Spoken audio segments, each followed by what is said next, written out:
Missouri collection gi mai kai dagi anu da khwai puna mapu noluk cha boloina na taram na obseri masigi pauche dagi maroi ba pau khara hanjari Akanba mityeng chnglagani KCP Apunba mahiroi amadi ojasina wakat khongjeng chathakre upal thasi upal hingansi campaign sawatpiu assistive technology social media contest ki makok thangba Okung mathak dabasing de mana lanthokre Lenga kim hailosang chingyu thakpham onthok Ems Hajik pau chandona mu pijari Danamanjuri University gi Hindi department gi oja nupa amagi mathakta KCP Apunba na maran chidana mahagi mathakta Akanba mityeng chnglagani hairi lona thingraba lalolub asi publicity secretary Siron Maitegi Siro Laman Hai Impan West Laiba Oza Asina Mahaki Ani Chubuma in the private coaching to Wiming the Mahiruka the Natabli Chatari Habizi victim Oiraba Mahiruka and a loop as the complaint Mato for the Yamakum Tigalu Hari Matong Tabatabashan Chatari Habizi Kangamble and Achumbo and Key Mana Mahirushing the Natabli Chatari Basi Manung Janbo the Pima Bika the same molestation Amazon sexual harassment case at Habisi Mang Masana loop as the Maranja Zakabani Haba Wapon to Zero in Makatari Uzasi Masai Maranjao Yazatuna Lupasina Hanba warning when a Masabuchum Toxana Bakudum Java Pikrabani, but do you honor the Nabda Makata and Mahaki Patra Bahinabili said as a Tarakodagi Akanba mityeng chnglagani Wari Blowry Hari. Kanglai Kunaisi as a way education sector and more even Maming there with Hanamanjo University, Professor Amanachigum Matong Tabataba Sataram Liba, Siam Nika Hangwini. Uzai Simundala Ibation as you Matong Tabatabasing as it of Wigan Haida, Wafam Zero in Makata and Pondo Orbi. Home Luxuba Wall Assistive Technology Day Mamonina All Tribal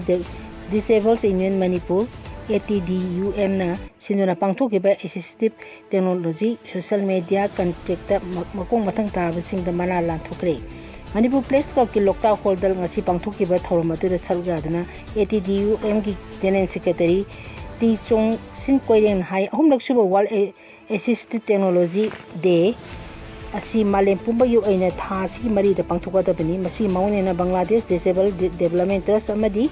Ethical Development Partnership Core Assistive Technology ka kusana duna sinduna ATDUM na social media contest asi sahi asi metra to tagina kuntha pawa pangthuki bani disabled persons sing mating pangna balaiba wheelchair hearing aid smartphone fat ken chingba assistive technology asina Piriba kana basing asi miyam da khana no panum da contest asi pangthok pani assistive technology ne piba kana ba amadi masina mayong na ba khudong sa da basing adupuna khamina na ba wakhalon da contest asi pangthok bani maruina Facebook Twitter amadi Instagram na singo social media yi platform sing da awareness pe na ba contest asi pangthok bani contest asi da khwaidagi yamna share to ba post miyam da khwaidagi yamna yohon ba post amadi khwaidagi fa ba content haina khangatona mana ase an thopani asi ba contest asi da Miyam amadi lenga ki mari nenu authority da assistive technology gi maru ba si hena mayek seng na khangaluna tunglap chatta technology asi bo ekoi puna manga support tawtani disabled sing mana ba thakta porna wo khalunda contest asi pangthok pani hagi ngasi gi thawmatu da best content gi manana chakpam lokeshwari da best response ki manana Dominic Bandak Peklua da amadi most share post ki manana Jandia Sobonda Lanthoki hairi Kasantong High School ki midday meal gi sing bekta tare ngara no ngalam daida masa khangdap sina hurang ki be mek tanga si school si mahirem de uda sina wakam mi phangre ngasi gi wakam mi phama tu de sarwa ki ba mahiro sina mahiro sing ji jang khuna bigeno school gi pochai khuna ba yaning de na kholaw su law ki bo na protect school property protect children's future every green stone is a salt lost meal selling school rice is stealing from children haibna chingba pleka singchina ki wakan mi phama de sarwa ke school ji head message salam sunitan hai ngara school si mahiresi nok ta pitharak ba midday meal ki sem bek ta tere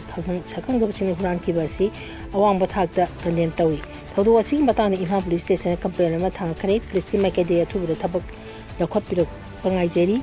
mahang hai government chu chenaba sing phana ba thabol khotpiu mairusing damak ta pitharak pa sing huran ki bhai sing mairusing right to food kongong na bani mairusing hak kongong na be sing bu government na matik chabada di pibiu haiki helicopter crash da British Navy personnel ahum sikre awang longpok thangba England da thokiba helicopter crash of the British naval crew ahum sikre haina UK Ministry of Defence na phongdokre Devon County gi manung dal aiba Tom Kunmanakti helicopter training exercise amasa thenge da Apunba ron ta the crash adu thok tawkibin haina se Royal Navy wangloi aman haiki social media post on the Ministry of Defence na hakchena wabag loina na paw adu lakthoki crash mafam aduda local police laikre haina Sky News broadcaster na haiki thodo adu tholi amasung aikhoina anawa pawsing phambaga ahenba pawsing pirakani haina broadcaster aduna police wangloi amagi warol paladun haiki Navy gi makok General Gwyn Jenkins investigation ama chathari haiki ayu angan bagi class adugi matang da marik chumbasing wapung phana phongdok 3 British Prime Minister Keir Starmer na thodo adum hana yengsili haiki imung manung chingi damak masi yamna khachina awaba matam amani amachung hek oithokpa yabda thuri makai ahenwe pawsing phongdokani hena maki warok paladuna Sky News na haiki helicopter duna crash tawki mafam adugi manakta nungsup thangba Europe ki khwaidagi chawba naval base ISMNB Devonport yauna naval base Cameroon blai haina British media na phongdoki Ukraine don attack ta yamdrabda tare sikre Russia amchu Ukraine attacking hena kan chathaba hengalakibaga Russia na pabi Ukraine gi Donetsk region da bus amar drone aman panbada yamdrabda mi tare sikre Moscow amchu Crimea gi Simferopol gi marakta bus adu chapani haina ngasi region adu Russia na hapa makong Donetsk Puslina telegram ta haki nyoi ta telegram su tongan chang da sokhi amasung makoi loina ma mathok ta balaing phangni haina mahana makha ta ki St. Petersburg ta Russia gi president Vladimir Putin na Russian Davos Economic Forum pangthoning da Ukraine drone sene district Cameroon gi infrastructure da attack tokuna ati akai amasung nyoi Cameroon chuhan kre haina St. Petersburg ki governor na haki attack sing to land loisin bagi mami udaba loina na makhata na kuthongna ki Russian missile sing apsung drone sing Ukraine da mi kulundoi hat ki badogi nongan badani ngarang numidang attack da Russian territory gi maruiba facilities da pan ki haina ngasi nimchak sagi ayuk Ukraine gi president Volodymyr Zelensky na haiki makhoi adugi marakta Petersburg oil terminal yauki lana sida inot piri Russia gi oil industry gi facility as Ukraine gi test State border the kilometer sing samarum lapi constant base the military target sing the sing na panki haina Zelensky na haiki jail the thajengre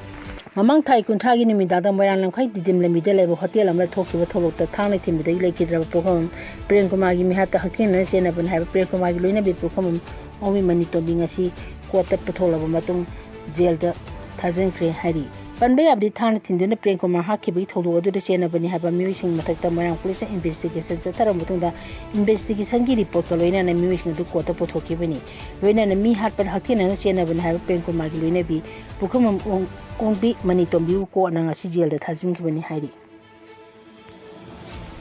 lenga ki mai lo sing yu thapam ontholokra aims apun bai ri pakki mahiroi chin pang luf na chat kiba yengsing khochanta lephakam makhal primary School youth apum onthoktuna len ba thengnare haina mahiroi lup asi maikai dei phongdoli hiram asi ga mari lena mahiroi lup asi gi president longjam thangne na phongdor thador pachiro lamana hai ngasi aims me election gi president amadi general secretary ani na impan wesi jerio wangoi zone tuna konwal ga mengge loisang sing yengchen bagi khongchat amma sakhi yengsing khongchat de tongan ba mahiroi sing gi phibam chadana amade oja masing chudana yamna wana yana bagi mongda laik tambi bai mami taki loisang sing adu ko in string silu tamda high school gi thakta laiba school sing mat school sing class kha amadi angang chulai leitaba yauna angang leiba class amada mahiroi ani ahum tamduna yamna na teisa da mongda sirum narum leiba ka manaba thakta school sing leanki nakalama da mutum phibu upper primary school ni sang lengang na matik chana saduna thamnung ki adu bulai bukthedi school adu da oja amadi mahiro amta len khiti yengching ku chara sigi manung chana lephapum makha primary school de yamna na te chara mungda lenga ki school bu yu thapu moino tholam ba thengna ki school lawa matam da ekhoi gi mimang makta da yu thapu sing chen khiba amadi makhoi ne thakpa lo hoda ba yu ka MC thamu sine thengna ki amadi mangan ki lengang na aduk phajabe school amma lekai adu sabir ge school de like tang na ba lenga na thaki oja sing matau si kari no ha ba wang MC na hangli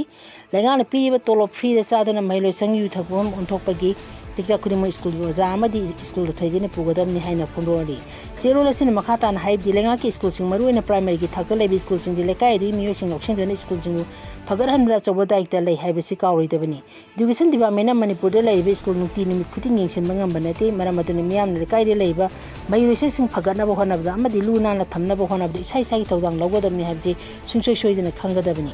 ꯃꯁꯤꯒꯤ ꯋꯥꯈꯜ ꯑꯁꯤ ꯂꯩꯔꯕꯇ ꯉꯁꯤ ꯃꯅꯤꯄꯨꯔꯗ ꯒꯚꯔꯟꯃꯦꯟꯠꯀꯤ ꯁ꯭ꯀꯨꯜꯁꯤꯡ ꯁꯤꯊꯔꯤꯕꯁꯤ ꯈꯔ ꯃꯈꯩꯗꯤ ꯀꯟꯕ ꯉꯝꯒꯅꯤ ꯍꯥꯏꯅ ꯂꯧꯏ ꯇꯣꯉꯥꯟ ꯇꯣꯉꯥꯟꯕ ꯒꯚꯔꯟꯃꯦꯟꯠ ꯑꯃꯗꯤ ꯄ꯭ꯔꯥꯏꯚꯦꯠ ꯁ꯭ꯀꯨꯜꯁꯤꯡ ꯃꯇꯧ ꯀꯔꯝꯅ ꯆꯂꯥꯏꯔꯤ ꯍꯥꯏꯅ ꯌꯦꯡꯁꯤꯟ ꯈꯣꯠꯆꯤꯟ ꯂꯥꯛꯄꯗ ꯃꯅꯤꯄꯨꯔ ꯃꯤꯌꯥꯝ ꯑꯃꯗꯤ ꯁ꯭ꯀꯨꯜꯁꯤꯡ ꯑꯣꯖꯥꯁꯤꯡꯅ ꯀꯣꯑꯣꯄꯔꯦꯁꯟ ꯑꯃꯗꯤ ꯁꯄꯣꯔꯠ ꯄꯤꯕꯤꯗꯨꯅ ꯃꯍꯩꯔꯣꯏꯁꯪꯕꯨ ꯑꯐꯕ ꯃꯍꯩꯂꯣꯏꯁꯪ ꯑꯣꯏꯍꯟꯕ ꯑꯃꯗꯤ ꯃꯔꯨ ꯆꯪꯕ ꯃꯇꯤꯡ ꯂꯩꯕ ꯃꯍꯩꯔꯣꯏ ꯄꯨꯊꯣꯛꯇꯨꯅ ꯍꯣꯠꯅꯕꯗ ꯑꯩꯈꯣꯏ ꯄꯨꯝꯅꯃꯛꯅ ꯌꯥꯎꯁꯤꯟꯗꯨꯅ ꯁꯤꯁꯇꯦꯝ ꯑꯁꯤꯕꯨ ꯑꯑꯣꯟꯕ ꯑꯃꯗꯤ ꯑꯐꯕ ꯁꯦꯛꯇꯔ ꯑꯃ ꯑꯣꯏꯍꯟꯕ ꯍꯣꯠꯅꯃꯤꯟꯅꯁꯤ ꯍꯥꯏꯅ ꯐꯣꯡꯗꯣꯛꯂꯤ ꯍꯧꯖꯤꯛꯀꯤ ꯑꯣꯏꯅꯗꯤ ꯃꯇꯥꯡ ꯑꯁꯤꯗ ꯄꯥꯎ ꯂꯣꯏꯖꯔꯤ